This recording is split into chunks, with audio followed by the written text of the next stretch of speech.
In the evening, the office fell into its usual silence. Most of the employees continued to tap away at their keyboards, finalizing reports and checking emails. One of his colleagues turned to him in surprise and remarked that all the work was already done. Chikun replied briefly that that was exactly why he was leaving. But on his way out, a huge man stepped in front of him, put his hand on his shoulder, and reminded him once again that they had their long-awaited company party today. The man hugged him tightly and realized that So had decided to skip this long-awaited celebration. And So understands that without him, the fun won't be the same. The main character got angry and told them to go and have fun, calling them corporate dogs. He added that if he had less work, he might have gone with them. But he had been working hard every night, and today was the first time he was leaving on time. But suddenly a girl stopped him and made it clear that she could see everything perfectly well. And they had all been working so hard lately. He was delighted, because the only one who understood him was Li Qichen. But suddenly everything changed and Li started shouting that they had to drink. And forget all those days they had been working hard. So immediately grabbed his head and realized that she didn't understand him either. And sure enough, everyone had gone crazy from overwork. And he didn't understand how he ended up in this bunch of psychos and workaholics. He deliberately went into public service so he could work calmly and relax well. But before leaving, he saw that a man had come to them. And So remembered that it was the same visitor who had come earlier that day, and he looked like a bad guy. And now he had to hurry and get rid of him. So approached the man and informed him that he had already been there today. And as he had already said, this was an order from above, and there was nothing they could do about it. Li also heard their conversation and decided to approach them. But So asked the man to come back another time, as it was already late. But the man was rude and asked the young man why he was ignoring him. So replied that he was not ignoring him, that this was actually the procedure. Li also approached and explained to the man that the center was closed for the day, and if he had any questions, he could come back tomorrow. But the man did not continue talking to them and, pulling out a knife, began stabbing So and asking why he was ignoring him. He became reckless and blamed So for everything. He explained that they should have helped him, and that you can't live like this, living the last minutes of his life. So slowly closed his eyes and thought about what this man was talking about. He just wanted to work peacefully and rest well. But everything changed in the next few minutes. He opened his eyes and found himself in another world. But when he felt his stomach, he realized that everything was fine. Everything changed that day. After suffering deep wounds, he passed out and then moved to another world. And now he was having that terrible dream again, and it seemed like a lot of time had passed since that injury. In this world, his name was Ilmok. But suddenly his uncle turned to him and asked him to bring some water. Ilmok did not keep his uncle Tahan waiting long and immediately rushed to fetch water.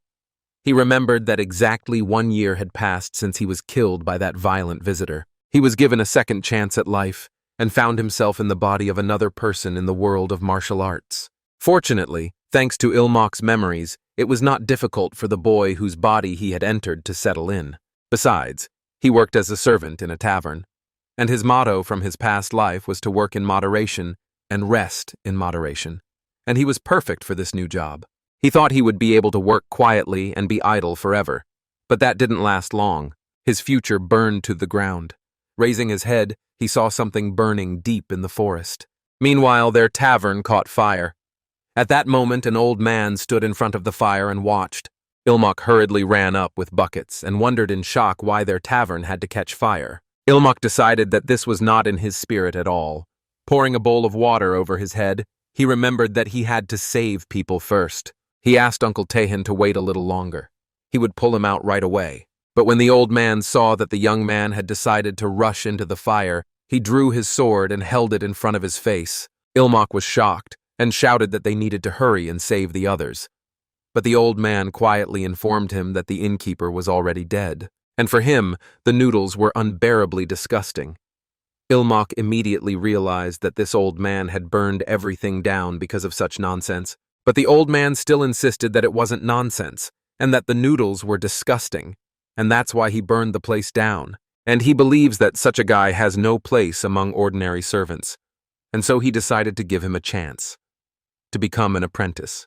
And if the guy refused such an offer now, he would die where he had last stopped. Ilmak clenched his fist, and suddenly memories of how he almost died flooded back. Back then, he had followed the rules, but he had been stabbed for ignoring them. And here, someone kills because of bad noodles and burns down a tavern.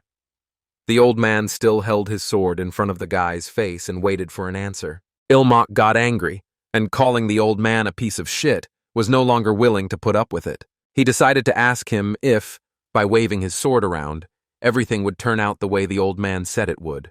And now he would let him know that he would never listen to a madman like him. Ilmak asked him to give him back his peaceful life, but suddenly, in a second, everything changed, and a blow flew straight to the young man's head. Ilmak did not expect such a turn of events, and immediately knocked him out. The old man's first student did this so that the boy would not say anything unnecessary. But still, Ilmak felt that, unlike last time, he felt at least some relief. He would have said so then. He just wanted to work peacefully and rest well, and everything was so difficult for him. The apprentice decided to ask the teacher what to do with him. Without thinking twice, the old man told him to take him away. Setting off again, Ilmak opened his eyes in the cart and began to scream in fear. The old man was nearby at that moment and saw that he had woken up. Ilmak couldn't believe he was still alive. After yelling at the old man, he was sure he would be killed. The old man suddenly apologized for his lie, and it wasn't him who caused the damage to the tavern. Ilmak was shocked to hear these words and did not understand what was true. But the old man said that the real culprit was the military alliance. They had set him up when he accidentally stopped by the tavern, and they used it as an excuse to join forces. At that moment, Ilmak thought the old man had lost his mind. But he couldn't just dismiss his words. And judging by what he had seen, both the righteous and demonic alliances were essentially just gangs. The main character decided to find out why he had lied. The old man replied that he wanted to see his true nature. Ilmak didn't understand and asked for an explanation. But the old man explained that it was better to die than to become a disciple of the enemy. That's what he wanted to see in his eyes. As he thought, his intuition about people did not fail him. Ilmak did not understand him and still thought that the old man was out of his mind. But besides that, the old man said that the boy had no other choice. He would have told everyone that a terrible enemy had attacked him. But this enemy spared him, a simple servant. And after that, they would surely have killed him and blamed everything on the old man. So he had only two options left: become a student or die at the hands of the fighting union. Ilmak stood up and decided to ask the gentleman's name. The old man noticed that his future apprentice's tone had changed. The old man introduced himself and said his name was Hekran Ilvi. Ilmak immediately thought about it and couldn't remember such a name. But the old man said that the boy might know him by his nickname. In the Central Plains, he was usually called the Heavenly Demon. Ilmak understood that in most novels, the Heavenly Demon was either the main character or the final boss, a symbol of incredible fighting power. He is also the ruler of a demonic cult. Depending on the work, it could be a sect of the sun and moon, a sect of mines, or something else. In short, it simply means the head of the cult. The one thing they all agree on is that he is insanely powerful. In their time, cults are involved in all kinds of crimes, so he would never want to get involved in that. But Ilvi became curious about what kind of peaceful life he was talking about. Ilmak replied that it was simply a desire to live peacefully, and he thought that if it wasn't some kind of well-known expression, maybe things wouldn't be so bad after all. But suddenly the driver of the carriage said that they had arrived. But Ilvi decided to find out the name of his new student. The boy replied that if he didn't have a surname, he was simply Ilmak. When he stepped outside, the boy was surprised that Ilvi had brought him to a sect. The disciples immediately greeted the Lord of all demons and asked him to grant them salvation. Ilmak was shocked because the sect was larger than he had imagined. So this is what it's like to be the head of a cult. It was a little overwhelming, but a heavenly demon is a powerful warrior. Maybe it wouldn't be so bad after all. Ilvi showed him the place and said it was called the Pungam Pavilion. If the guy became his disciple, this estate would be his home, and he needs to stay here until he makes up his mind. He will deal with those who sent the assassins to the tavern personally and report back to him. After all, because of them, the boy had lost someone who was like a father to him. His emotional wounds must be very deep, and it doesn't even matter whether he becomes a disciple or not. and he swears by his name as a heavenly demon that he will help him. Ilmak immediately fell to his knees before his teacher and thanked him for his help. Ilvi was surprised and thought that the boy had already made up his mind. The boy replied that everything was correct, and that it would be as his teacher had said, and he had no choice anyway. He would do everything in his power. Ilvi was delighted and said that the boy had made the right decision. However, he must take care of all the followers of their divine cult, and from today, he would assign an assistant to him. This child would teach him the customs of their cult. Ilmak understood everything and thanked the teacher. Ilmak had actually expected this from the cult. They really don't waste any time, and it seems that this girl is his assistant. The guy took a closer look and felt that she looked like a star, and such a girl would be doing his daily business. He slapped himself on the head and pulled himself together. Considering his past life, he was already over 30, and staring at a girl like that was simply unacceptable for him. The girl approached him and showed that she was pleased to meet the young master Ilmak. She introduced herself and said her name was Chin Hyen, and from that day on, she would serve him. Ilmak thought that he should have thought things through more carefully, but his body was 15, and the age difference wasn't that big. Hyen apologized for bringing it up so soon after meeting him, but from this moment on, he had to start preparing for admission to Magwan. Ilmak didn't even know what Magwan was. She explained that it was a higher educational institution where only the most outstanding members of the cult were accepted at the age of 16. All the high-ranking officials of their cult were Magwan graduates. Moreover, he was a student of the Lord himself, and in order not to disgrace the heavenly demon, he must enter their ballroom. Ilmak realized that this did not sound very easy. Hyen, as she heard from the young master, there was indeed little time. But there was no need to worry. Seeing how she changed her hairpin, he wondered and did not understand what it was. And where did this atmosphere suddenly come from? Hyen said she would make the young master the strongest. By evening, Hyen made sure that he did everything correctly and shouted the words she told him to say. Ilmak was tired and could no longer shout the words he was supposed to say. But Hyen watched everything and said that his voice was too quiet and that he should repeat it again. Ilmak did push-ups with weights on his back and repeated that the appearance of the heavenly demon was the conquest of 10,000 demons. Hyen watched and corrected his mistakes, telling him to straighten his arms, but Ilmak couldn't bear the weight and fell to the ground. Seeing this, Hyen immediately asked what he was doing and told him to get up immediately. The guy was exhausted and replied that he couldn't do it, but Hyen believed that no one was holding a knife to his throat, so he should get up. However, the main character thought differently and felt that a knife was indeed at his throat. Hyen said that he himself had chosen the divine cult. The main character didn't really think so. Hina lifted him up and asked him to grit his teeth and endure. Ilmak raised his eyes from exhaustion and believed that everyone in the demonic cult was just a fanatic. Hyen hugged him and thought that, in fact, young Master Ilmak's training today had far exceeded the limits of what a normal person was capable of. His body had never known martial arts. The very fact that he was able to go so far proved that his body was blessed by the heavens, and the heavenly demon recognized such talent. How could she not revere the heavenly demon now? It was simply the conquest of 10,000 demons. By nightfall, Ilmak woke up and did not understand where he was. He remembered that he had been training with Hyen. Lifting his head, he saw that Hyen was behind him, healing his back with her techniques. He was startled and jumped out of bed, pressing himself against the corner. Hyen remained with her hands raised, not expecting this. Hyen explained that while the young master was resting, she performed the Chungang-hel procedure. This is a healing technique in which pressure points are filled with internal energy. And that's not all. She asked the young master to lie back down on his stomach. Ilmak began to consider her a damn instructor. And he didn't need such a Chungang-hel. She just wanted to patch him up quickly so she could chase him around like a dog again. He'd had enough of this crap in his past life. He started yelling that he wasn't going to live like this. She was obliged to give him a break at least once every half sijin, and no matter what she said, he would defend his right to rest. But Hyen replied that such a request was denied, and he was 15 years old now. There was only a year left before the entrance exam to Magwan, and they had no time for rest. Ilmak was surprised that things would continue this way. He thought he would die of exhaustion, but Hyen informed him that he was not the type to break down from such things, and if that happened, she would gladly follow him in death. Even as a spirit, she would continue to serve him.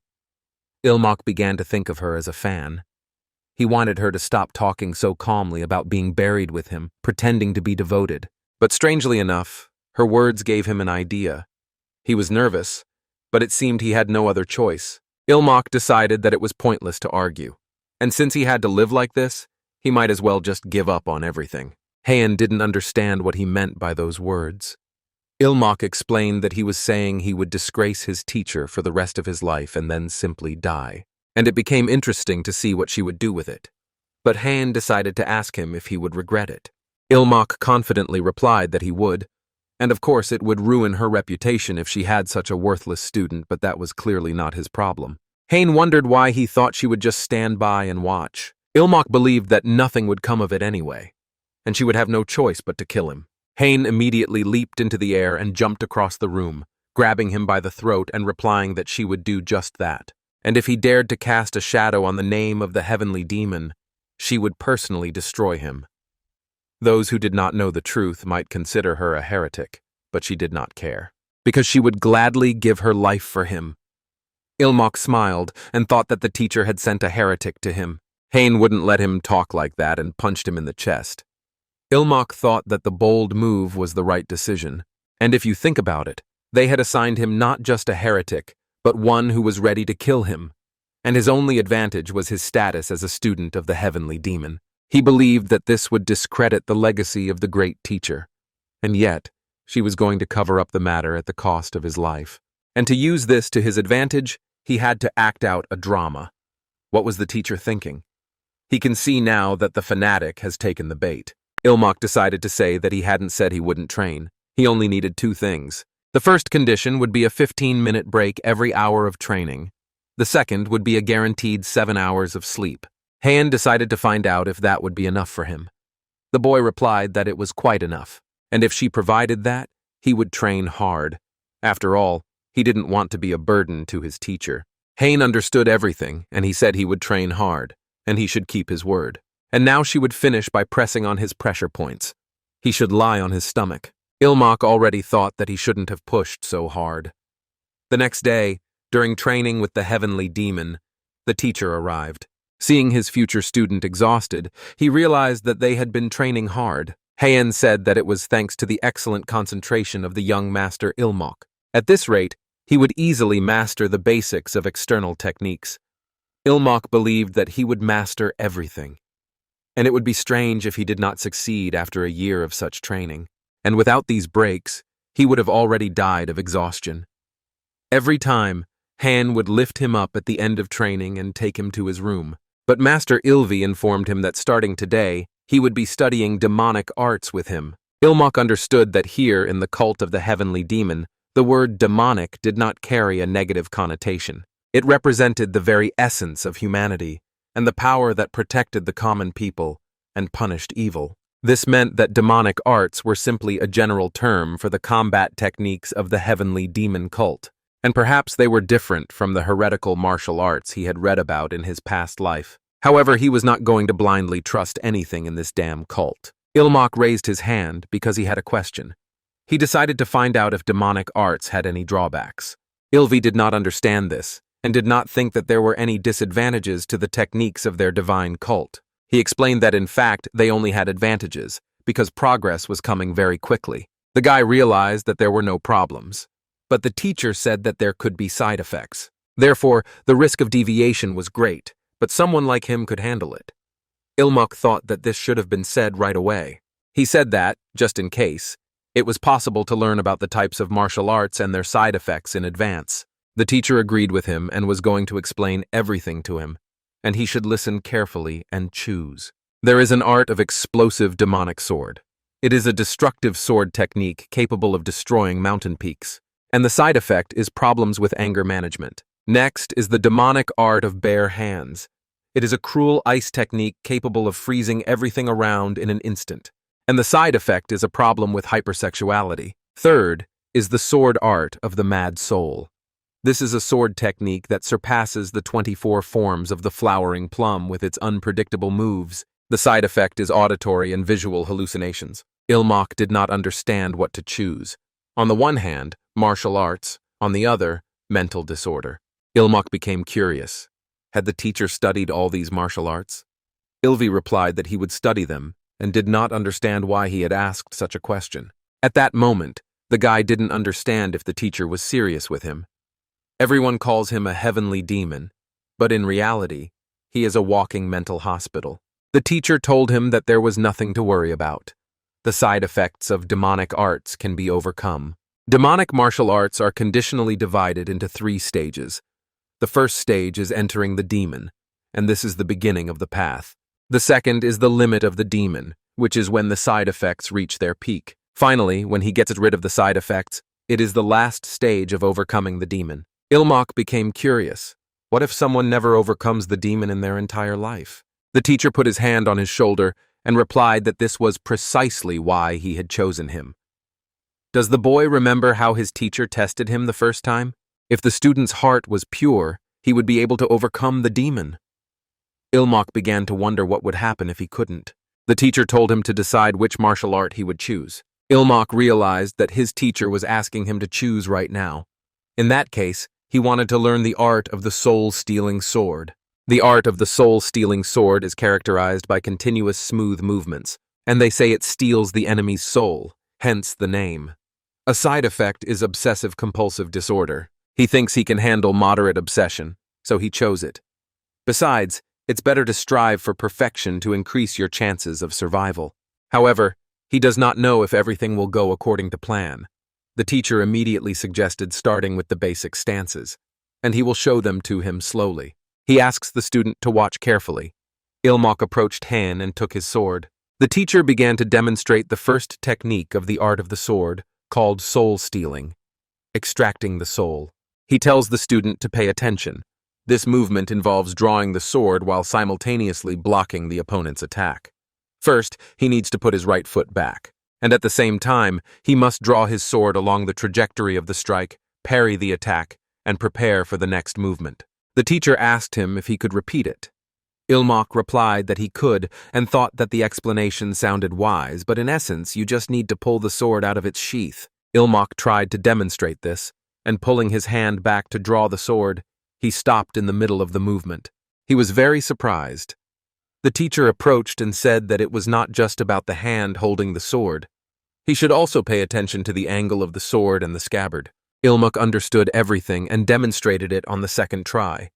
The teacher praised him because he did well. He informed him that he would make it a little more difficult and asked the student to repeat after him. Ilmak began practicing with his teacher and grasped everything perfectly the first time. He felt that he was succeeding and was impressed that he was young and learned quickly. The teacher decided to tell him that he would now swing his sword slowly, and he should use the extraction of the soul to parry the blow. Ilvi began to swing his sword, and Ilmak, seeing this, immediately reacted and parried it with a movement of his hand. The teacher liked this and told him to continue in the same way. Ilmak did not stop and parried everything. Ilmak suddenly realized that he had not practiced this stance, but was blocking the blows instinctively. At that moment, he began to consider himself a genius. By evening, the teacher told him that he had mastered the basics of extracting souls, and he had done a very good job. Ilmak, covered in sweat, thanked the teacher. He saw his hands shaking and did not understand if it was really his body. The teacher's last blow was so fast that he barely managed to follow it, and he reflected it without the slightest delay. But the teacher decided that he would spend the remaining time teaching him how to work with internal energy. Ilmak was ready for anything, no matter what needed to be done. Sitting in the lotus position, the teacher explained to him that since he had started late, he would personally help him with energy circulation. And from that moment on, his internal energy would flow through his meridians according to the technique of the soul-stealing sword art. He did not need to miss a single sensation and should only follow his own flows. Ilmak began to experience strange sensations. Something awakened in him that he had never felt before, and the teacher's inner strength, gentle but irresistible. And thanks to this invaluable lesson, he was able to memorize the flow of internal energy and the location of the meridians. A few minutes later, the teacher congratulated him on entering the path of the art of the sword that steals souls. Ilmak was immediately delighted that he had managed to form an energy core the size of a bean. The master told him that now that he had entered the realm of the demon, he should strive diligently to overcome it. And he could see that the student had made very good progress, so today he would have dinner with the other students. Everyone would gather in the main hall. The teacher thought it was the right time to get acquainted.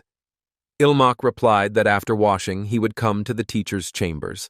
The teacher accepted his words and made it clear that he would wait for his student. Ilmak was surprised that he was already being invited to dinner. He also understood that in the future they would become rivals. Heun, hearing this, let him know that she would help him prepare. Ilmak accepted her words and thanked her. He understood that in the end, they would have to fight in place of the heavenly demon, and he just wanted to live quietly and peacefully. But Ilmak became curious about what art Ms. Chin was learning. The girl replied that she was learning the art of small frost, and now the guy understood why frost appeared on her. Hain confirmed his words and replied that everything was correct. But then the guy was suddenly very surprised when he realized something. He began to think about the side effects of this art.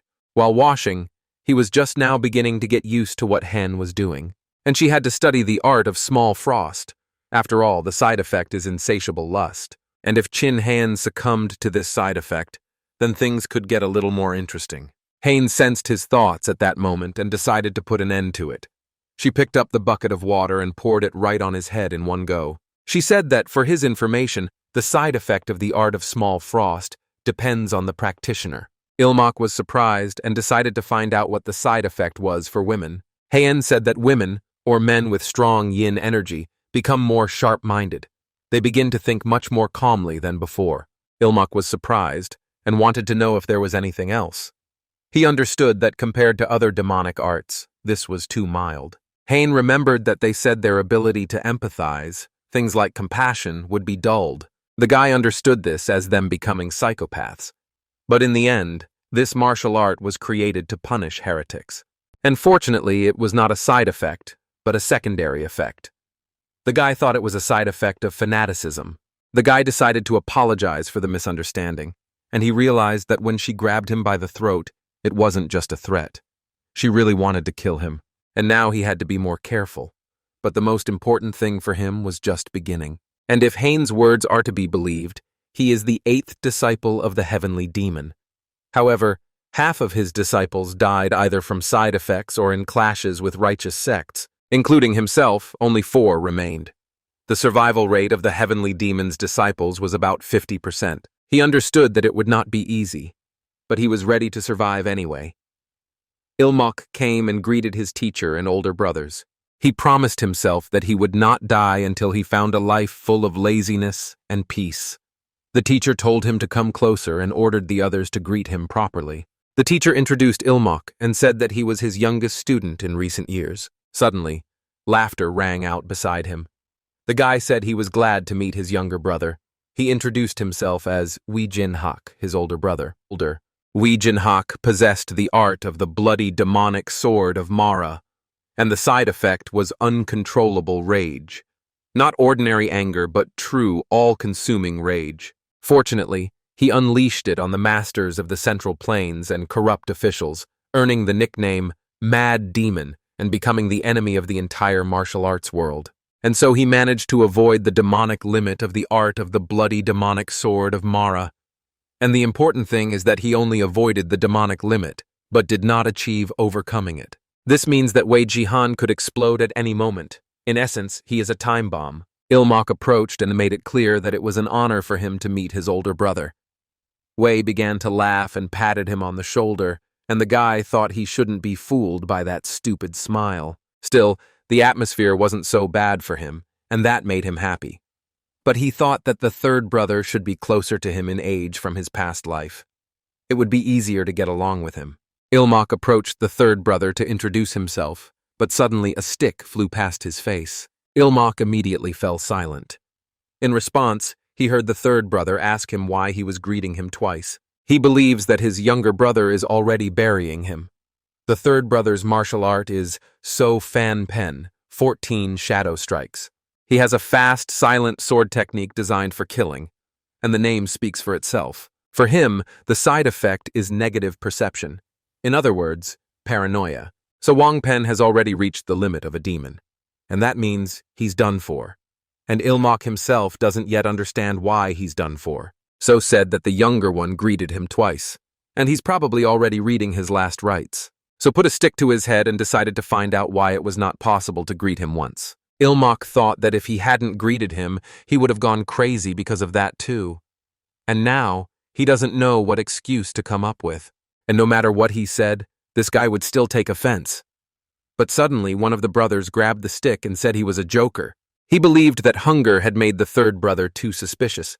He gave him new sticks to eat with, so understood his mistake and apologized. But one of the brothers did not understand why he should apologize. Ilmok immediately said that it was his own fault for not knowing the etiquette, and he sincerely apologized, so told him not to worry about it and denied his words. Ilmok thought that everyone here was crazy. Could there really be normal warriors? And that must be his older brother, Chongri-chu, and perhaps he considered him the most reasonable person here. His older brother Chu told him that now was not the time to hesitate. He told him to greet him first, and he introduced him to his fourth brother. But Chu suddenly started laughing and pretending that his fourth brother was saying something. Ilmok looked at him like he was an idiot and didn't understand who he was talking to. After all, his fourth brother had died in battle with the righteous sects. And suddenly he remembered something. He remembered that Chongri-chu's martial art was a sword that drove souls mad. Chu suddenly decided to ask his younger brother why he was just standing there. Ilmok realized that its side effect was hallucinations and voices, in a word, schizophrenia. Chu began to order his younger brother to greet his fourth brother. But suddenly, Vi started laughing and said that the sixth brother had missed the fourth brother since childhood. Chu apologized and dismissed the fact that he had made another mistake. He let his younger brother know that everything was fine. The teacher couldn't help himself and said that it was touching to see such brotherly care. Ilmok just didn't understand if this dinner would go smoothly. Sitting down at the table, he began to feel like he was starving. He had skipped dinner and thought there would be a whole banquet here, and since it was a gathering, maybe they would at least feed him. Suddenly, the teacher decided to ask his sons how things were going. Vi replied that he shouldn't worry. Everything was calm in the area he had inspected. Ilmok was angry and wished they would eat for heaven's sake. Didn't they know that even a dog is not disturbed while eating? And why were they talking about work again at dinner? Vi saw that their youngest didn't understand what they were talking about, and he would have to participate in it anyway, so he would explain it to him. Ilmok replied to the teacher that he would listen to him carefully, as if he had a choice not to sit with them at the same table. The teacher said that in their cult, the heavenly demon and his disciples periodically conduct inspections. During the last one, when the teacher stopped by a tavern he liked, he happened to be there. For his safety, the teacher had to return to the cult ahead of schedule. And so, in order to hear the reports of the disciples who had completed the inspection and to introduce him to his elder brothers, the teacher arranged this meeting. So he will say that everything is clear, and that's all. The teacher became curious about what their youngest thought. Ilmok didn't understand what the teacher meant. The teacher wanted him to hear his opinion on what they had just discussed, and what he thought about how their cult cared for the common people. And as an outsider, he was interested in his fresh perspective, and maybe he had suggestions on how to improve it. Ilmok noticed that what he had expected was beginning to happen. His older brothers, like everyone else here, had only one brain between them, and for the sake of power, they would not hesitate to draw their swords. But he was now Ilmok, not so Chi-hoon. Let them fight among themselves as much as they wanted. He didn't care. Meanwhile, he would simply enjoy life and live for his own pleasure. And of course, people like Chin Hen won't let that happen. So from today, he needs to completely disappear from their radar. But the worst thing is that he has no interest in the position of cult leader. No intrigue. In other words, he will become a perpetual middle manager. And for that, it's better to appear slightly dim-witted, not too smart, not too outstanding. And he's just too eager a newbie, full of enthusiasm. Not that he's untalented, but he's always missing something. And he works hard, but rarely succeeds. He puts in a lot of effort, but the results are negligible. Thus, he will become what they call a high achiever and a failure. And fortunately, he has the perfect answer for this role. And that is the tedious system of evading responsibility. Ilmok decided that, first of all, a strict reporting system needed to be introduced, and standardized report forms. And he realized that this was the only and unique Korean bureaucracy. The bosses check the reports, and the subordinates just follow orders. That way, the older brothers won't have to run around doing things themselves. Secondly, the work needed to be divided into highly specialized tasks, but periodically, students would be rotated between regions and departments. Otherwise, if they stay in one place for too long, corruption will begin. And thanks to the rotation of positions and regions, they will not allow students to collude with local authorities. And if they have a clear reporting structure, the transfer of cases will not be a problem. In this case, rotation will not create any difficulties at all. These two measures complement each other perfectly. In short, it is a perfect system. But suddenly he paused and did not understand the point of it. Separate departments and endless reports are the root of all irresponsibility. Work will stall while reports crawl through the system, and reports coming down from above will only become an excuse to shift blame. And then there's department rotation. Who will explain all the details when transferring cases? He thinks that he can just study the old reports and everything will be fine. But it's even good if his predecessor leaves anything at all. It's time to put this naive newbie in his place and show him how reality differs from fantasy, and what happens when enthusiasm runs ahead of common sense. And for the sake of such a lesson, he is even ready to get a slap in the face. Vi approached him menacingly, put his hand on his head, and began to laugh, saying that their junior was much smarter than he thought. He even considered the possibility of collusion among the leadership, a system that even takes into account the doctrine of their cult. Ilmok didn't understand what was wrong with his brother. That wasn't what he meant at all. But the teacher saw how he was striving for perfection, and it seemed that the side effects of the art of soul theft were already making themselves felt. And when you think about it, he hadn't practiced martial arts for a day, but his mind and intuition were equally sharp. He let him know that he would call him later, and they would discuss it in more detail. Ilmok did not refuse and agreed. But the master was already tired of talking and suggested that the students stop talking about work and have a drink. Ilmok wanted someone to stop this. He believed that Korean bureaucracy may be outdated, but compared to the chaos of the martial arts world, it was a model of order. As he later learned, there was no system at all in the demonic cult. It was pure madness. The heavenly demon's orders were absolute, and that was all. He had misjudged the situation and made a big mistake. Ilmok decided he wanted to go outside and get some fresh air. Hayan asked him to return before the outdoor training began, but Ilmok understood that in any case, this would only add to his workload. His schedule was already packed, and now he had to study doctrine as well. And now he doesn't know when he'll be able to rest in this situation. And he probably wants most of all to find something for his soul. But suddenly he saw a strange girl in a red dress in front of him.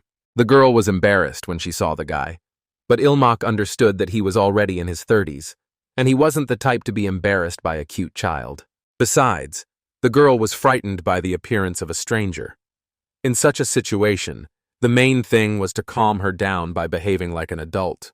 Ilmok decided to talk to her like an adult and, addressing her as a child, decided to find out what she was doing there. The girl was too shy to tell him, so she pointed to her doll, which was stuck on the rock. Ilmok immediately told her to trust him and that he would pull her doll out right away. The girl didn't have time to warn him that it was very deep there.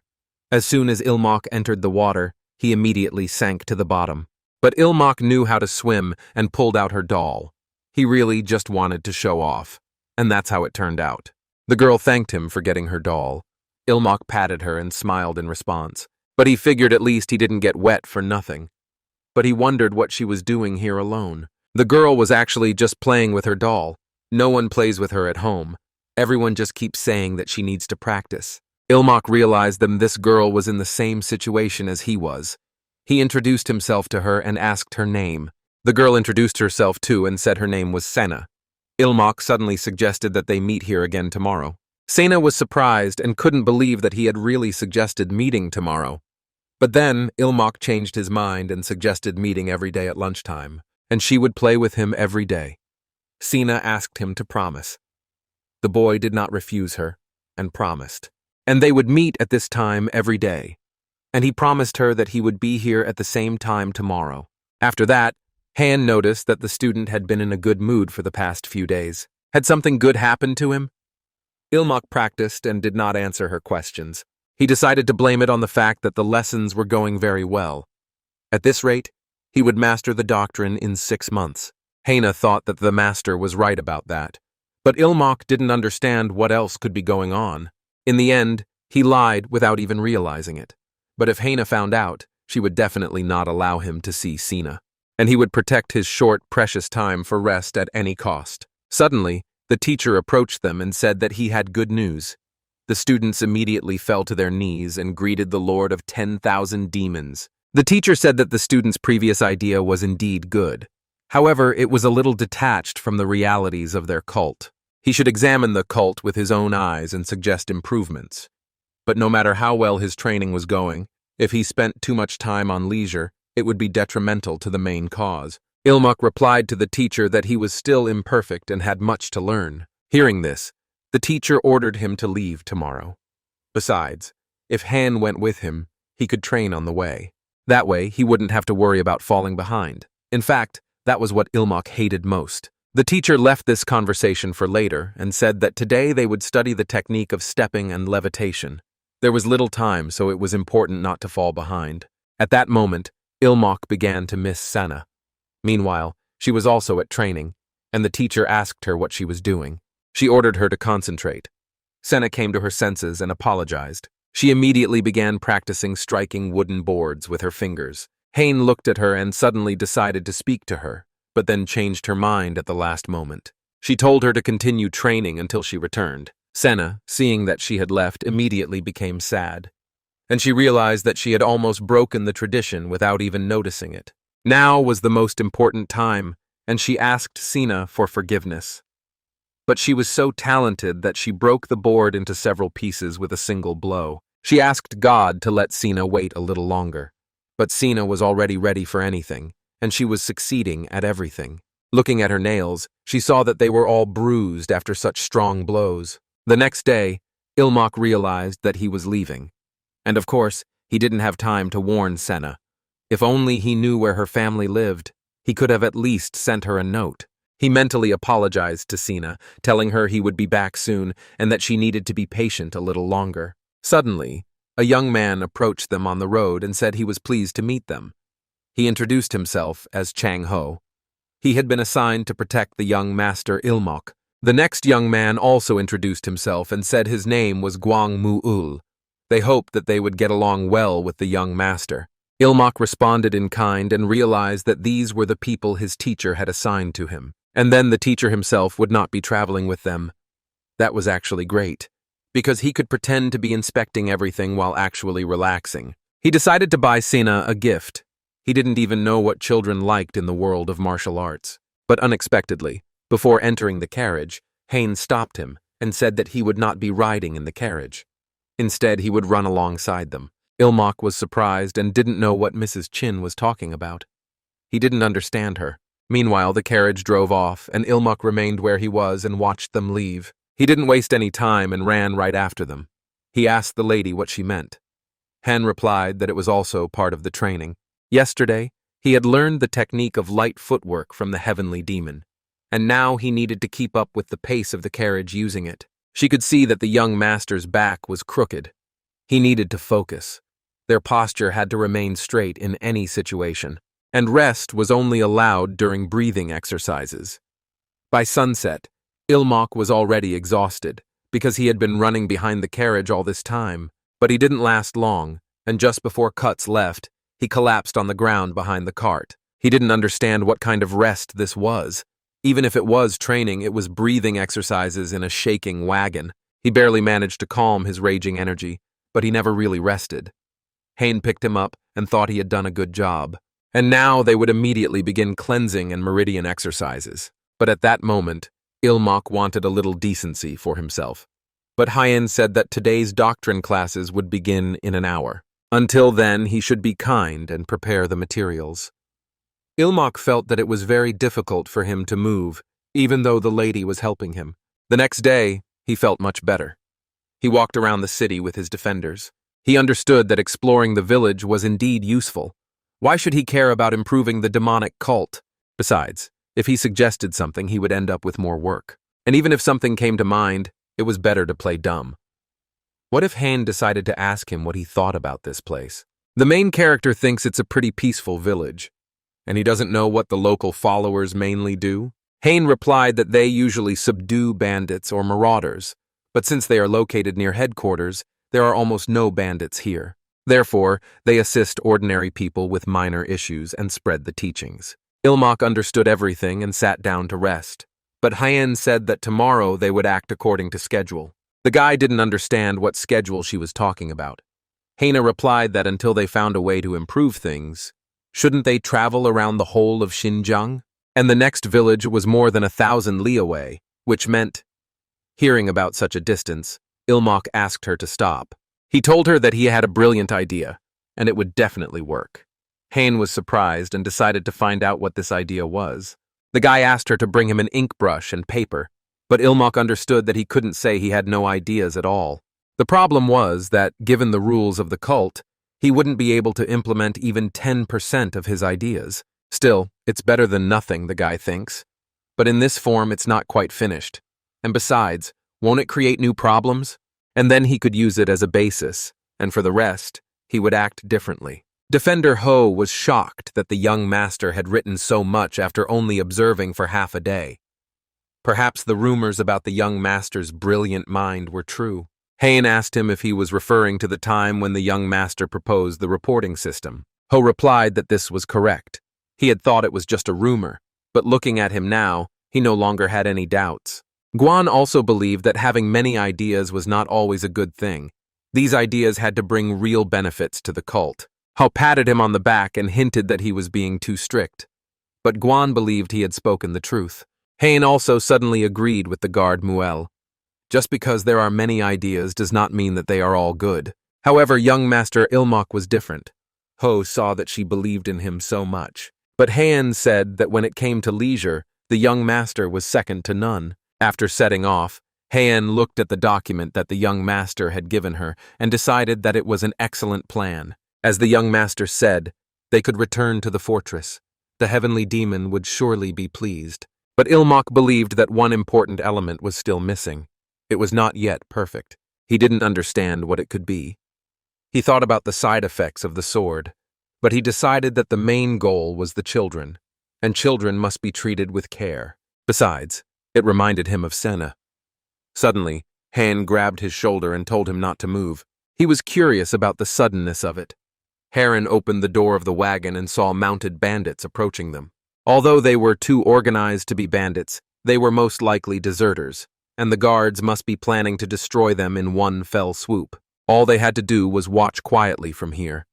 Ilmak was lost in thought at that moment, and Han couldn't get through to him. The bandits surrounded the wagon, and the leader had already decided that they would kill the men and sell the women into slavery. But one of the bandits started shouting that they never wanted to become bandits. At least they still had a conscience. He told the others to be careful and not get hurt.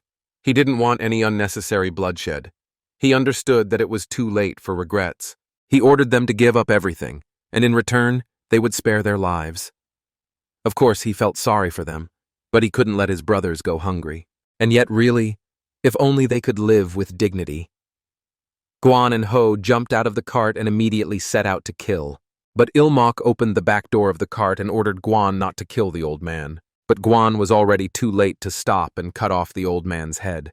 Seeing this, the bandits realized that they had lost their boss. Guan immediately reported that the boss had been defeated. Han also wondered if it was really necessary. But the bandits also learned that they were from a demonic cult and decided to kill them all. Haines saw and said that these two warriors could easily deal with ordinary bandits, but she didn't know why all this fuss was necessary. However, Ilmak told him to just be quiet and watch. Guan did not stop there and continued to attack the bandits. He knocked out the leader with his fist. Ilmak believed that these people would be the final touch to his plan. By evening, the bandit boss was lying next to a tree and realized that the guard had pressed on his pressure points. His body would not move. Ilmak approached him and, calling him Han Gen, asked if he had regained consciousness. Gen was surprised and decided to ask the guy how he knew his name. But Ilmak replied that it wasn't difficult to find out. They told him everything. All he had to do was ask. Gen couldn't believe that people had just told him everything. But Ilmak told him that his people were fond of beautiful women and food, and from what he had heard, he had a tragic fate. A boy younger than him had received a higher rank than him thanks to his connections, and he gives him advice as his senior, while Jen is accused of embezzlement. He barely escapes execution with his people and ends up in the lands of a demonic cult, and even if he tried to join them, he would be rejected as a former military man. Gina decided to find out what the guy was up to. Ilmok decided to find out how he felt about serving the demonic cult. He may not look like it, but he is a disciple of the heavenly demon, and he was perfect for the task he had in mind. If he obeyed, he would wipe away his crimes and help him officially join the cult. And aren't these his people risking their lives for him? And doesn't he prefer to work alongside them without shame? But Jen decided to find out what the guy saw in him, since he was making such an offer. Wasn't he afraid of being betrayed? Ilmok replied that to get to know a person, you need to look at those who follow him. And his people may be fools, but that is precisely why he doubts that they would follow a real villain. Jen understood that he was once again indebted to his brothers, and now all the pieces of the puzzle were in place. And to tell the truth, his idea was not something grandiose. It was simply to open a school, and the efforts of the demonic cult had reduced the number of bandits. But because of this, the children had fewer opportunities to experience the mercy of the cult. As a result, their faith weakened. The school was created to fix this. The children would go to school and naturally learn literacy and doctrine. Step by step, this would not only expand the cult's influence, but also create a system for raising new followers. The teacher looked at it and thought it was brilliant. It was a flawless plan, worthy of the side effect of his sword. But Ilmok understood that this was not a side effect. But suddenly the teacher became curious and asked what this part was, pointing his finger. And according to his report, was it really just teaching? But Ilmok interrupted the teacher and replied that everything was correct. His plan had another feature. They would also teach martial arts at the school. Martial arts, presented as daily exercise. The teacher saw that the student was proposing to teach children demonic arts. Of course, they could cope with the side effects of demonic arts. However, if their hearts are not pure, this will only increase unnecessary suffering. But Ilhan believed that these were not demonic arts. What the children would learn were the basics of martial arts and external techniques. The teacher realized that the student was suggesting selecting the most gifted among them and teaching them demonic arts. The student confirmed his words, and it would not be a big deal if they did not master the demonic arts in the end. And even if it was only the basics, the difference between those who knew martial arts and those who did not was enormous. And children trained in martial arts would undoubtedly become the backbone of the sect. The deserters they recruited on the way here would help them with that. They are proficient in army martial arts. They are slower, but without side effects. They already wanted to join the sect, so with their help, teaching the basics will go smoothly. In addition, they are ideal for teaching children. They can be sent to regions where there is no suitable person for the role of academy head. The teacher praised the student for his hard work. He made a significant contribution, and so he would allow him to name the academy himself. But did he already have any ideas about this? Ilmok understood that he had borrowed the idea for the academy from the modern world, a place where they not only teach martial arts and physical training, but also build character. Something similar is now gaining popularity abroad, including in the United States. He wants children to grow up big and strong, so he wants to call it Taigon Dojang, and this is a Taekwondo academy. By nightfall, Ilmok arrived at his room and lay down on the sofa to rest. Hain turned to the young master and told him that she had canceled today's classes, but wouldn't he at least like to wash up before going to bed? Ilmok asked if they could skip it today. The master himself said that he had done a great job, so they would skip it today. Hain left him to rest and wished him a good night's sleep. Ilmok realized that the business trip was over, and tomorrow he would finally see Sina. He wondered if she was upset that he had disappeared without saying a word. After all, he had bought her a gift for a reason. He hoped she would calm down quickly. But suddenly, Ilmok raised his head and saw a huge man in front of him who looked like his brother. Ilmok decided to find out what had brought him here at such a late hour. But he didn't know why his third older brother was here. So replied that he had a whole pack following him, in case he accidentally killed someone. He wanted to meet him without their knowledge. Ilmok understood that these were not guards, but chain dogs. So heard that the master was so proud of his younger brother. And the reporting system, Tagon Dojan would never have thought of that in his life. Ilmok thought that his brother had come here because he was jealous. So said that he kept thinking about the difference between them. The apprentice believed that if things continued this way, he would cut off his head as soon as he didn't like something. But So was insolent and immediately took the box from his younger brother's hands. Ilmak understood that his third brother was an insecure type. So opened the gift and realized that he and his brother were completely different. And it seemed that he was getting involved with some girl. And after all, who wouldn't like such a smart guy as his younger brother? Not like his third brother, who was old, worn out, and good for nothing. And someone like him has nothing left to do but die. But suddenly he changed and decided he had to kill everyone. Ilmak jumped up and began to deny his words. And the third brother, the person he respects most after the master, shouldn't talk like that. So was surprised that his younger brother respected him second only to the master. Ilmak confirmed that the master was first, and his older brother was second. He is actually an insignificant person, and is not even sure that he is worthy of entering the Hall of Demonic Arts. And for someone like him, the third eldest brother is a true role model, and he considers his older brother to be his role model. And the one for whom this hairpin is intended is just an acquaintance. And even she says that people like his older brother are very popular now. Ilmak decided to borrow Senna's name for a short time, so didn't believe him, and thought that the younger brother was mocking him. Ilmak replied that the master had said something similar. Maybe you can't tell by looking at him, but the master constantly scolds him, and every time he says the same thing, that he should follow the example of his third older brother in everything. And aren't his 14 blows without a shadow the best killing technique in the world? He bragged about how his third brother had calmed him down, so began to believe it all and check if it was true. Ilmak suddenly thought that he had said something wrong. At that moment, flies were flying around the room, and So cut them with a swing of his sword. Ilmak was shocked and stared with his mouth open.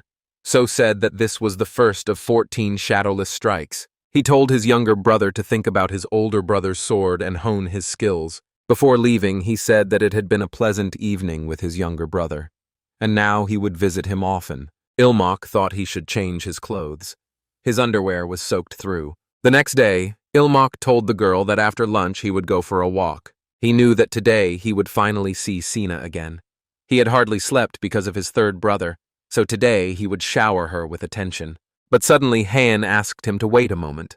The student was surprised and decided to find out what had happened. Han said that the student had not been able to study yesterday, and so she wanted to make up for lost time today. But Ilmak replied that he could see that Miss Chin also needed time to recover, but he couldn't understand why she was treating him this way. Han said that the young master's progress was far more important than her, and perhaps there was some other reason why he couldn't study right now. The student understood that he couldn't tell her the truth, that he was going to meet with Sina. Ilmak decided to lie again and replied that there was no reason. He was just afraid that he would feel sleepy after eating. Upon hearing these words, Han immediately ran to prepare everything for the lesson. He mentally apologized to Senna and promised that he would come to her tomorrow. Meanwhile, Sina was standing in front of the clan but did not dare to go inside. Sitting at the study table, Ilmak wrote, but at the same time rubbed his eyes.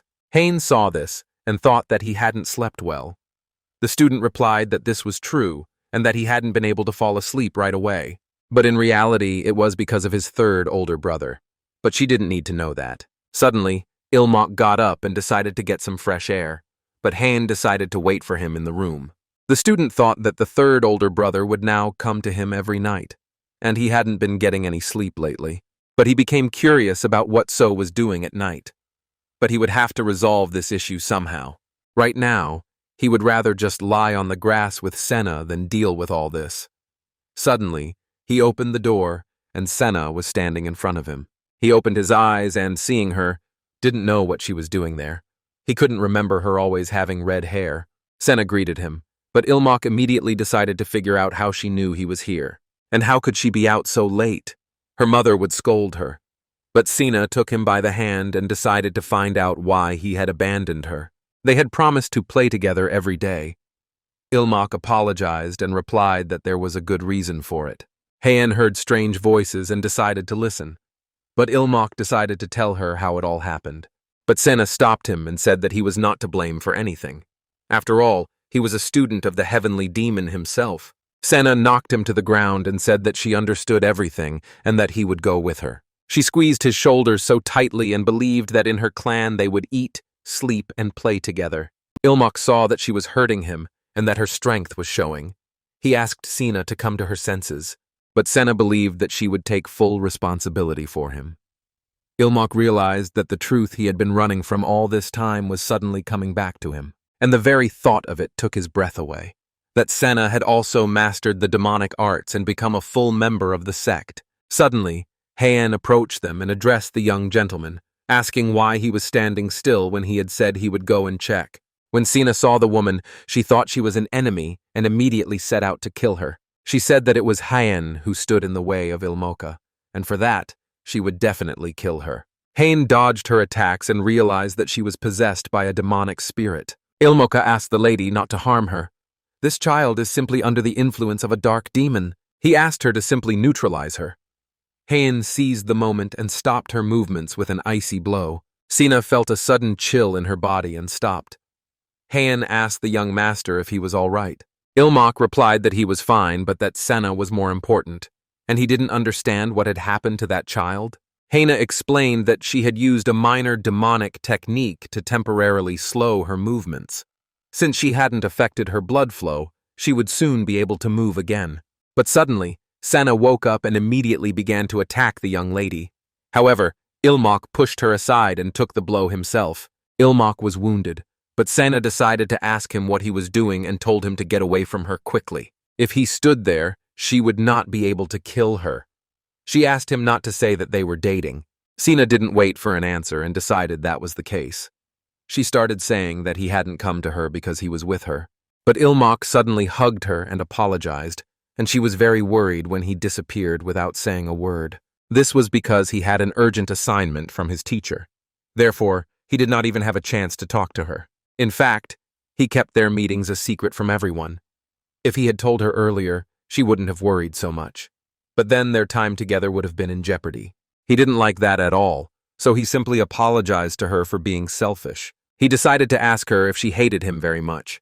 Sina replied that she didn't hate him at all, and she began to apologize for his injured shoulder. Ilmok said that everything was fine and that it didn't hurt at all. But Heian suddenly decided to ask the master when he had become close to the heiress of the Hekran clan. Ilmok was surprised that she also knew Senna. He realized that she had said that Senna was from the Hekran clan. Heian replied that it was true. She was the only granddaughter of the Hekran clan. Judging by the young master's reaction, he really didn't know about the customs. The student did not understand what customs she was talking about. Suddenly, Heian turned her head to the side and saw a woman from the Hekran clan approaching them. He promised her that he would explain everything in detail later. Now was not the time to talk about it. She understood that the woman from the Hekran clan could hear everything. Ilmok saw her and decided to find out who she was. Heian replied that she was from the Hekran clan, and the one in front is Lady Chionhwa. She is Siona's mother from the Hekran family. Ilmok realized that this angry face was exactly like Siona's when she was angry. Senna realized that her mother had come for her and understood that she was very angry. Ilmok promised that he would talk to her mother and asked her to wait here for a while. Heian wanted to know what he was going to do. The student replied that he should talk to her first. Ilmok went out to meet her and told her that he thought the weather here must be harsh for her. He said it was an honor to meet her. She was standing before the 8th disciple of the heavenly demon. He decided to ask the lady if she was all right. The lady replied that she was. And first of all, she wanted to ask him something. What were his intentions regarding the young lady? Ilmok replied that he did not understand what she was talking about, but the lady asked him not to pretend. She knew perfectly well that Senna had come here herself to find him, and that meant they knew each other. But Senna would never approach anyone first. So it turned out that the young gentleman had some kind of intention and had broken with custom. Ilmok understood that the lady meant that he had lured Sina with some kind of intention. In fact, they had just met by chance and become friends. The lady did not believe his words and let him know it with her gaze. Ilmok insisted and said that he didn't care whether she believed him or not, but it was the truth. And what kind of custom was it that had caused such a commotion? The lady opened her fan and replied that she thought he had a mentor. Hadn't she told him? Heian apologized and said it was her fault. But Ilmok stopped her and made it clear that he was focused only on preparing for Madogwan. All his classes were devoted to the entrance exam. But if it wasn't too much trouble, perhaps the lady could explain it to him. But suddenly Ilmok turned around and saw that Senna had left the house. She was standing in front of the door. The lady immediately said that it was difficult to talk about this with Senna around. Could they talk in private? Entering the house with hot tea, Ilmok decided to find out if she would tell him everything. What was this custom that could not be discussed in her presence? The lady answered and began to explain that girls from the Hekran family were taught the art of the lonely claw of the bloody tiger from childhood. A side effect of this art is an extreme, obsessive nature, and she would say it directly. The custom forbids any contact until the child becomes attached to an object. Ilmok understood that the lady was afraid that Sina might harm others. But the lady realized that if that were the only issue, the custom would not be necessary. And the world is not so simple. It is natural to become attached to people, but people get hurt, get sick, and eventually die. No attachment can last forever, and for a member of a divine sect, these risks are even higher. If the one to whom they are attached dies. In the past, outsiders even tried to take advantage of this weakness. By directing their obsession towards someone or threatening that person, they tried to control the Hekran family from the shadows. In the end, it was all for the sake of protecting Siona. And that is why they must observe the custom. Such are the arguments of Lady Manhwa. Ilmok clenched his fists and couldn't say anything in response, but the lady saw that he understood and decided to leave. She hopes that there is no need for farewells. But Ilmok couldn't help himself and decided to ask her if she was done with her excuses. The lady was surprised and turned around to ask him what he had just said. He must have gotten nervous and misspoke. If he apologized right away, she would pretend she hadn't heard anything. But Ilmok stood his ground and asked her again if she was done making excuses for mocking Senna. She was forcing her to practice demonic arts, using custom as an excuse, but she was denying her maternal love for the same reason. He stood up and asked if she had given him a choice. And did she know what Sina wanted for herself? And as her parent, didn't she understand what she was forcing her to sacrifice? The lady replied that he was a newcomer who had just arrived in this sect. So what could he know about what was going on here? And did he even know how much pain he had caused this child? Ilmok replied that he did not know, but he knew one thing. It was all because of her lies and lack of faith. The mistress became very angry and began to drain the demonic power herself. She headed to attack the young man. She wanted to kill him, but Han, anticipating this, stood up to defend him. But the master himself ran up behind her and stood in front of her. The lady saw the elder and immediately stopped. She fell to her knees and began to greet the Lord of Demons. The master told Ilmok that he had rushed here so that his student would not be late for training and had witnessed a sight he had never seen before. He had many questions, but first he wanted to ask one thing. He asked the student what he meant when he dared to speak of a lack of faith in this divine sect. Meanwhile, Senna was still sitting on the street, crying with shame. At that moment, on the second floor, the master was furious. The master ordered his disciple to speak. What did he really mean when he spoke of faith? Ilmok knelt down and replied that all the side effects of demonic arts could be overcome. That's what the master had told him when he first started learning demonic arts. And what did he see now? They were acting as if Sina was doomed to succumb to the side effects, as if the lady did not believe in her own clan. Ilmok approached her and explained that the faith he had spoken of was that she, as Sina's mother, should believe in her a little more. Sina is still a child, but she is not stupid or weak. She can cope with the side effects of the art of the lone claw of the blood tiger.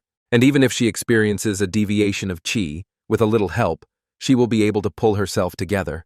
And you, madam, know this better than anyone. The lady was surprised by these words, and decided to ask the young master why he believed in Sina so much. Ilmok replied that Senna was a child of the great and proud Hekran clan. After discussing everything, the lady opened the door, and Senna was already waiting for her. When the lady saw her, she realized that she had been there all along. She told her to follow her. Senna turned to her mother and said she wanted to tell her something, but her mother asked her not to say that she wanted to come here again. Senna clenched her fist and replied to her mother that she understood everything correctly, and she would become worthy of the Hekran clan, and she would eat whatever she was given and train even harder. Her mother listened to her and asked if she would study hard too. Senna replied that of course she would. She was very happy that her mother was beginning to understand her. Meanwhile, the teacher told his student that this little girl from the Hekran clan was already head over heels in love with him. Today he got off with a minor injury, but one day these side effects could cost him his life. Did he really think he could handle this child? Ilmok replied that Senna would never do that to him. Moreover, even if it did, he would endure it. The teacher saw his attitude and let him do as he saw fit. The teacher was very pleased to have such an impressive young man. He had come up with such a profound plan that even he himself had not thought of before. And if everything went smoothly, the Hekran clan would become their loyal ally. And the day would come when Ilmoka would no longer be called simply a disciple of the heavenly demon. A few days after training, Ilmoka asked her to take a short break. He understood that, fortunately, there had been no more problems with the Hekran clan since that day. But suddenly, Sina ran up and jumped right on her brother, and he understood that no one would dare to interfere with a matter that the heavenly demon had personally taken care of. And although he was scared to death at the time that the master would be delayed, Ilmok decided to ask Senna if she had trained well today, and yet he was right to go against them. Sina replied to her brother that she had been working hard, but he believed that even in a demonic cult, many things were permissible, but mocking children was too much. Besides, if he couldn't even allow himself such moments of rest, he would surely go mad soon. Senna also decided to ask her brother what he had been doing today. Ilmok suddenly remembered that he wanted to give her something as soon as he saw her. He had recently been on an errand for the master. He saw it and immediately thought it would suit her, so he bought her a gift. Would she try on such a gift from her brother? Senna took it, and it was her own gift from her brother. Senna decided that she might get it dirty. She would wear it on some very important day. The student understood that if things continued this way, it could be considered that she was quite stable in controlling the side effects. Suddenly, Ilmok noticed someone and decided to find out who it was. Looking closely, he saw that it was the brothers So and Vi coming towards them. Ilmok stood up and greeted the brothers. No one knew that So came to see him every evening, and he didn't know what Vi was doing there. So said that he was actually just accompanying his brother. Ilmok didn't understand why he would do something so unpleasant. He said that the first Sahan was very concerned about staffing issues in the Red Dragon Corps. In short, they wanted the younger brother to help them. Vi also said that rumors about the genius of their younger sage were spreading everywhere. And would he share his wisdom with that stupid Saken? Ilmok understood that if he refused him to his face, he would simply explode with anger. He decided to find out what the problem was. He realized that he had no choice but to listen to him in silence. He listened and asked his brother Vi, and he was afraid that he didn't know the answer either. Vi replied that everything was fine. How could it be easy to choose a person, especially when it came to the deputy commander of the Red Dragon Corps? If it were easy, he wouldn't have come to him. Ilmok sighed that his brother hadn't exploded and that he didn't have any more work to do. The perfect answer. Vi suddenly saw Sina, and at first did not understand who she was, but then learned that she was a young lady from the Hekran clan. He had heard that she had been visiting their youngest sage frequently lately. We became curious about the gift she was holding in her hands. He took the gift from her and thought that the hairpin would not open, and he would help her now. We tried hard to open it, and saw that it was tightly closed. Ilmok told her to loosen her grip, and it would open. Senna was afraid and asked him to return the gift because he could break it. But Vi did not listen and broke the gift in his hands. When Sina saw this, she was shocked with anger. She didn't know what to do now, because her gift had been broken. Senna decided to ask him how he dared to break the gift her brother had given her. She threatened to kill him, but Ilmok managed to cover her mouth so she wouldn't say anything she shouldn't. We confirmed that it was his fault. Ilmok didn't yell at him and said that everything was fine, but Vi thought that the main thing was that everything inside was intact. Ilmok took the gift and asked her not to cry. Senna took the gift in her hands and said it was from her little brother. Vi saw that their bond was deeper than he had thought. Hain told her brothers that they would calm Senna down and asked them to leave her alone for a while. Vi apologized to his younger brother for his foolish brother Sahin causing so many problems and leaving like this. He would return, so they would see each other again soon. Ilmok understood everything and told them to take care of themselves. In fact, he hoped they wouldn't come back. So Vi wasn't as quick-tempered as he thought, and maybe he could behave a little more freely with Vi. Senna said that the great young master was an idiot. When Vi heard this, he stopped immediately. But Ilmok asked her not to say that. He didn't understand what would happen if Vi heard her. Vi turned around and asked what the girl had just said. Ilmok didn't understand him and asked her to repeat it. Vi understood what he wanted to hear and asked her to repeat her words again. Hayan asked the young gentleman to wait. Ilmok also asked Senna to apologize to Sahan. So he started yelling at the younger one to shut the child up. Senna immediately started yelling that the great young master was an idiot since he couldn't even open the box. They didn't have time to calm her down, while Vi was already at his peak, and Ilmok realized that it was the end for him. Ilmok remembered that Vi had called himself an idiot a minute ago. But why did he get so angry when someone else called him an idiot? He decided that first he needed to take Senna to a safe place. Ilmok decided to change the subject and said that he had a solution. Vi calmed down and didn't understand what solution he was talking about. Ilmok offered him the Jiroknan squad. Let them appoint the third commander of the squad as deputy, it's the best move. Vi said he was weaker than everyone else, but it didn't matter. He understood that it was too late to say that Senna didn't mean to insult him. And he believes that since Vi is the commander, combat power is not so important. And changing the subject is his only chance. And he sees that the third commander of the squad is the best at paperwork. He will be the perfect support for him. Vi understood that the junior commander wanted to say that since he was an idiot, he should appoint a smart third commander. Seeing that Vi is attacking him with his blow, he realizes that it's too late to dodge, and he decides to at least block it. He gripped his sword tightly and urged his body to move faster. But Vi struck so hard that he broke his sword into small pieces. Ilmok felt that his brother was so strong, even after he used the flying sword that captured the soul, and the fact that he was able to parry the blow was already a miracle. He dreamed that So would do something about this madman. So saw that everything was leading to a fight, decided to stand up for his younger brother, and stopped Vi. But Vi managed to dodge the blow, then immediately used his fists and hit So. So begged Sahan to pull himself together. We couldn't come to his senses, but he managed to stop him at a distance. Nothing could stop Vi now. He was bloodthirsty and ready to destroy everything in his path. So understood that this was madness. But he had no choice but to try to stop him. During the struggle, an explosion occurred after the collision. Ilmok was also in the smoke and suddenly felt someone grab his shoulder. Turning around, he saw that it was Hayan. She asked him if he was okay. Ilmok replied that he was fine and began to ask where Sina was. Hayan said that she had pressed her pressure points and knocked her out. She decided that she would also join the fight. Ilmok tried to stop her, but she told him to take advantage of this opportunity and run. Ilmok understood that there were already so few of them. They needed to call for help together. What was the point of joining the fight? But the difference in strength was too great. If he ran away alone, he might survive. But if he did that, this guy was the only way to save everyone. Vi couldn't stop himself and began attacking Hen, launching a magical attack with his sword. Meanwhile, So was wounded and lay helpless on the ground. Hen was already attacking him, but Vi grabbed her by her clothes. He threw her so hard that she was stuck right into the ground. Hen couldn't do anything. We kept saying that he had to kill everyone. He raised his sword to finish off Hen. Ilmok saw this and called him an idiot.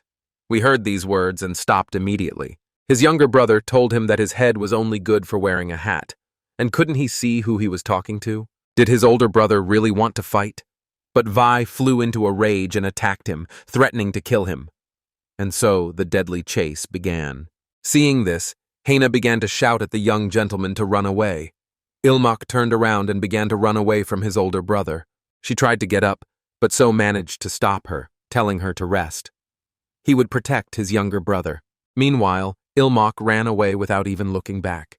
He understood that if he just waited for help, everyone would die. He had to call the others urgently. Only there would they all survive. But strangely enough, Ilmok kicked a stone and fell to the ground. At that moment, Vi was just about to attack. He was just lucky that he fell and saved his life. Ilmok felt his brother approaching him, but Vi was not afraid, and he was already standing over him with his sword. But So managed to run up and put his sword up to block his older brother's attack, saving his younger brother from him. So decided to find out what the plan was. Ilmok replied that they should all run away from him. He himself began to run away while So held back his older brother. He understood that those who were nearby were the first to come running, and that made the third brother's burden a little easier, but it was still not enough to calm him down without the master. Vi began to yell at the top of his voice in anger, and Ilmok decided to distract him. By that time, the other guys had run up to stop him and took everything upon themselves. But Vi was ready to finish them off and tried to do so. They started calling him an idiot and dodging his attacks. Ilmok ran a long distance and asked his brother why the hell he was picking on the wrong people. Or did Vi's brother decide to show off his stupidity? Vi turned his attention back to his younger brother and heard all his words. Ilmok saw that Vi was distracted by him, and now, while the others were holding back those who were rushing at him, they would escape. But Vi was tired of all these words and decided to swing his sword right at his younger brother. Ilmok was surprised that his older brother had simply thrown his sword at him. This was not part of the plan. The forest began to glow from such powerful energy. So was shocked when he saw this. But Ilmok simply closed his eyes and held his hands in front of him. When he opened his eyes, he saw the teacher in front of him, who ordered everyone to retreat. They did their best, and then he would deal with him himself. But Vi saw no one in front of him except his younger brother. The teacher noticed this and, turning to him, used a binding technique. He mentally bound him with iron chains, and Vi tried to resist them, so much so that even the crack beneath his feet showed his strength. He fell to his knees, unable to move any further. The teacher asked him again if he should repeat it once more. But Vi didn't care. He didn't understand what he was doing and tried to break free from all the chains. But the teacher realized that he did not understand and used his magical demon eye. Seeing this, Vi began to say that he humbly greeted the Lord of all demons. Ilmok, seeing this, also collapsed to the ground from exhaustion. So, and the other warriors tied up their older brother. Ilmok now realized that their master was indeed a heavenly demon. The next day, Vi's rage was quickly suppressed. Fortunately, there were no casualties, so his punishment was limited to confinement in the meditation hall. Since Sina was the cause of the riot, even the Hekran clan did not object to such a lenient punishment. However, there was one snag. Suddenly, someone knocked on his door, and he allowed them to enter. He saw that Heian had come and realized that they would never take a break. Heian said that they were starting class, and that the master should open the book. Ilmok raised his hand and told her to look at it. How could he study in this state? But the lady decided to ask him if he wanted to practice external martial arts.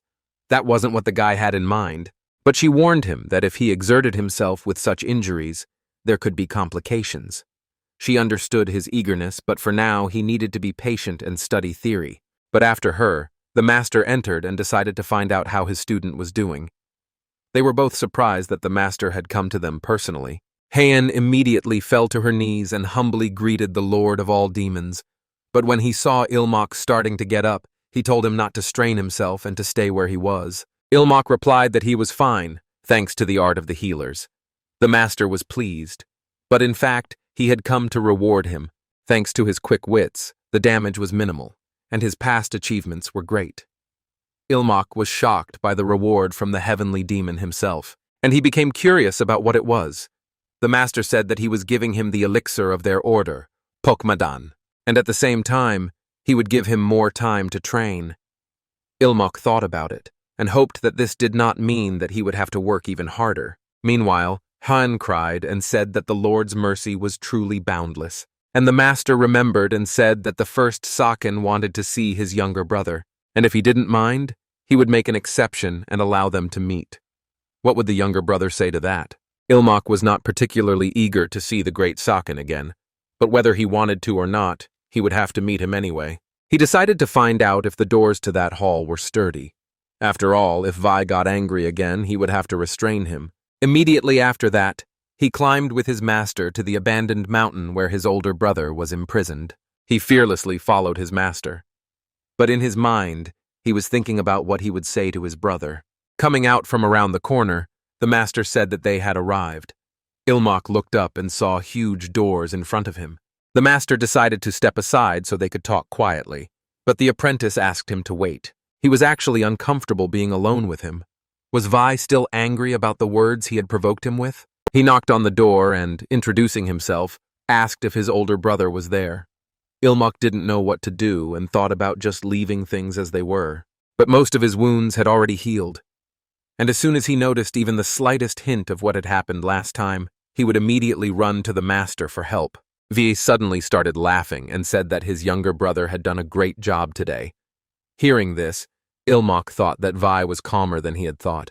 We began to say that, in fact, he had called him to apologize. And now he understood why the younger man had said that. And thanks to him, the damage was minimal. It really was the best decision. And fortunately, he realized that the younger man was not as foolish as his Saken. He apologized for getting him into trouble because of his temper. Ilmok knelt down and decided to find out if Vi remembered how he had recommended the third commander of the detachment for the position of deputy. Vi was surprised and replied that he remembered. The younger brother explained that he had not said it to humiliate him. And does his brother know where the expression, "the more the better," came from? General Han Xin once said that Han Gaozu could command an army of 100,000 soldiers. But he himself was the more, the better. Gaozu then asked why he served under him. Han Xin replied that His Majesty was not a warrior, but one who commanded generals like himself. Or take the kingdom of Shu Han. Even though Zhuge Liang was a brilliant strategist, their true ruler was Liu Bei. History clearly demonstrates this. The most important thing for a leader is not strategy, but the ability to win people's trust, and to put them in positions where they will be most useful. That is why he recommended the third commander of the detachment. With his ability to resolve issues, all minor problems will disappear on their own. Then Saken will be able to focus on the duties of a true leader. After all, he is destined to one day lead the demonic cult. And now he asks Vi not to dwell on this. Instead, it would be better to devote himself entirely to training, as such focus would bring even greater success. Suddenly, the master approached his student and told him to stop, saying that it was time for them to go. Ilmok actually added these flattering words so that he wouldn't pester him again, like so. He hoped he hadn't angered him with this. Suddenly, the master praised his disciple. Ilmok thought that the master praised him for making a good excuse, but Vi was actually even angrier, and his power was visible through the huge doors.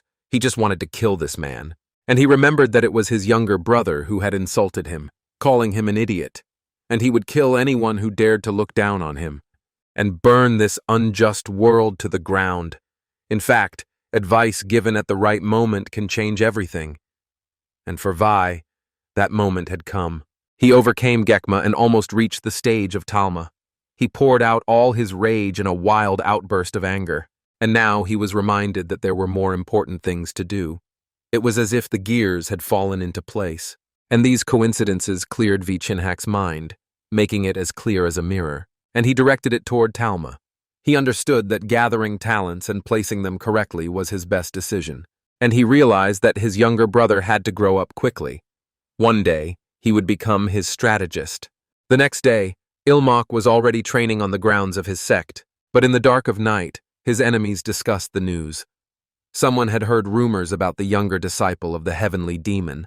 The man in the mask decided to clarify, "Is this the one who proposed this strange system? He also proposed to found some kind of academy, and he is actually a strange guy. And they also say that he greatly influenced Vi's breakthrough to Talma, that very disciple. And if he continues to hang around Vi, he will become a big hindrance." The guy replied that there was some sense in that. They didn't know what to do next, whether to just sit or take action. The chief thought about it and suggested treating him the same way as those who were already dead, and that would be more than enough. By evening, Ilmok met with his guards and said that it was an honor for him to see them again. But the guards said that, on the orders of the Lord of 10,000 Demons and the head of the Guard Institute, they had been assigned to escort the young master. Ilmok understood that after his older brother's commotion, there was nothing he could do. The guards introduced themselves. The young master felt uncomfortable with so many supervisors around him. Ilmok responded in kind and made it clear that he was also at their disposal, and he believed that he should be grateful that they had sent people he knew. Guan informed him that they would keep their distance while guarding him, so they would not cause him any inconvenience, and then they would say goodbye until the moment of danger.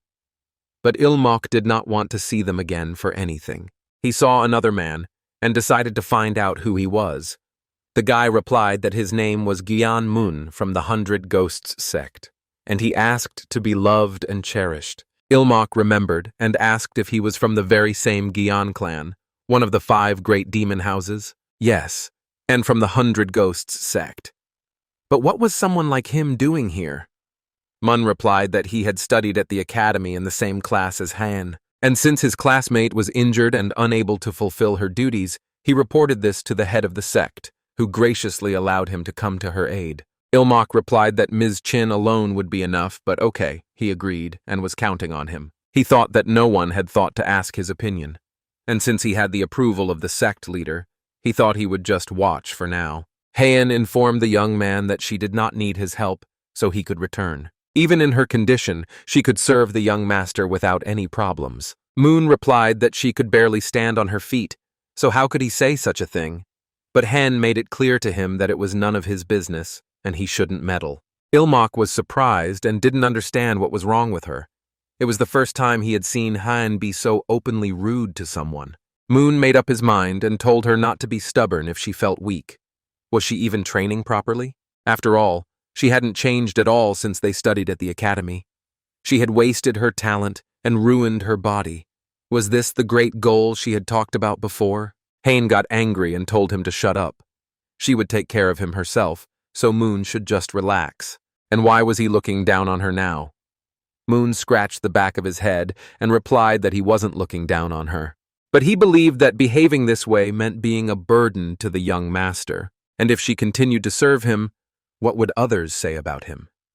Everyone would point fingers and whisper that there was something wrong with this master since his servant looked like that. Ilmok got angry and told him to shut up. Did he really mean to say that Mrs. Chin was not developing herself by serving him? Moon replied that he didn't mean that. He only said it because he felt sorry for Han in the role of a servant, and he apologized. But Ilmoe said that whatever his intentions were, he would no longer tolerate such words. And Mrs. Chin was not a burden to him at all, so there was no need to worry. Han thought about this and became lost in her thoughts. The master saw that she was ignoring him and decided to slap himself in the face. He did not understand and was angry that Moon had been sent here. And how could he now diffuse this icy atmosphere? Moon made up his mind and said that he would deliver the message and go prepare for his duties. Ilmok was surprised and told him to stop. He warned him that if he was going to talk nonsense again, he'd better keep quiet. Moon suddenly approached her and handed her a medicinal plant he had picked up along the way. He was actually a busy man and needed to return to the sect of 100 Ghosts. So let her take it and get well soon. The gentleman was shocked and didn't understand what it was at all, but Hain paid no attention to him and wandered in her thoughts. After that, Ilmok met Senna and decided to spend some time with her. But the girl was crying and begging her brother for forgiveness. Ilmok explained that what happened to her older brother was like a natural disaster, and it's not worth taking it so close to heart. But Senna saw a strange guy and asked who he was. Moon introduced himself and said that he was temporarily serving the young master instead of Han, and he would be happy to work with her too. Senna immediately asked her brother if this man could serve him instead of that girl. She thought he seemed much better than Chin. Ilmok decided to recall when Chin had behaved so badly towards her, and, to be honest, if it were up to him, he would also like Moon to become his servant. Since Chin had stepped down, training had become much less difficult, and now there was a newcomer who could be teased. The problem was that this seemingly good-natured guy with a cute face, he only showed his anger towards Chin. But after yesterday, he had a pretty good idea why. It was probably like in elementary school when a boy teases a girl he secretly likes. He decided that if he could get them to make up, it would solve the problem. But first, he would make them work together. They are young and full of energy, so all he has to do is create an opportunity, and everything will work out. He suggested this to Heian, and she immediately refused, saying that she categorically refused to work with Moon. Ilmok saw that she was so adamant that he didn't even know how to respond. But Ilmok became curious about what they were doing here. They didn't even show up for training, and it turns out that all this time they were copying sacred texts by hand. But hadn't Lady Chin learned all this long ago? Han replied that since her presence was a burden, she had been preparing texts for the young master to study on his own. Ilmok grabbed his head and wondered why Moon had blurted that out. Suddenly, he decided to say that this Guyan had no idea what tact was. He was sitting right there, and Moon started sweeping the floor right in front of him. All that dust was flying into his and Sina's noses, and she had no idea how uncomfortable it was without Mrs. Chin. Meanwhile, Hain wrote on a piece of paper and sought solace. But Ilmok stood up and said he hadn't heard her and decided to ask her if she had said something. But Hain remained silent in response. And Ilmok decided to ask her what they were like at the academy. They didn't always behave like this. Could it be that she had disliked him from the very beginning? But Hain did not answer and remained silent, slowly putting down her brush. She made up her mind and said that she had hated Gyan Moon from the very first moment.